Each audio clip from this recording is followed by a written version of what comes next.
2022 সালে দণ্ডিকাণ্ডে নাম জড়ানোর পর জনসংযোগেই প্রথম দেখা গেল বালুরঘাটে প্রাক্তন ভাইস চেয়ারম্যান প্রদীপ্তা চক্রবর্তীকে। প্রদীপ্তা চক্রবর্তীর উদ্যোগে আয়োজিত হয় চক্ষু পরীক্ষার শিবির।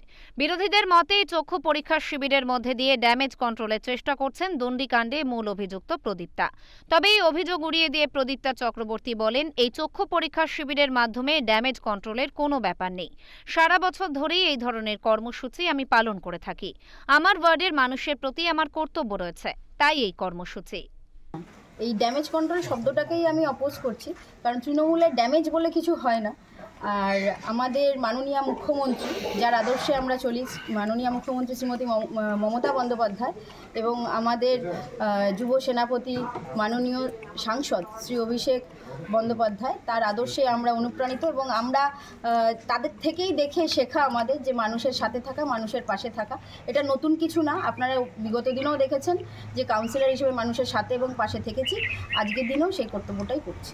কোন সংস্থা থেকে এই অনুষ্ঠানটা করা হচ্ছে? শিলিগুড়ি গ্রেটার লায়ন্স আই হসপিটালের সহযোগিতায় হচ্ছে এবং আমাদের 22 নম্বর ওয়ার্ডের রক্তবিন্দু ক্লাব তার সহযোগিতায়। উল্লেখ্য, প্রায় 1 কিলোমিটার পথ দণ্ডি কেটে তৃণমূলের জেলা কার্যালয়ে এসেছিলেন 3 আদিবাসী মহিলা।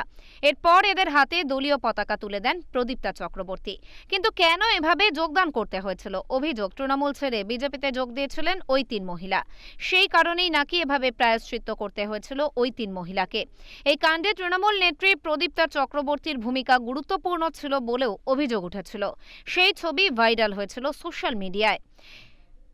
পদ খোয়াতে হয় প্রদীপ্তাকে। তারপর থেকেই কার্যত জনসংযোগ এড়িয়েছিলেন তিনি। অবশেষে সর্বসমক্ষে আসতে দেখা গেল প্রদীপ্তা চক্রবর্তীকে। দক্ষিণ দিনাজপুর থেকে শঙ্কু কর্মকার, ওঙ্কার বাংলা।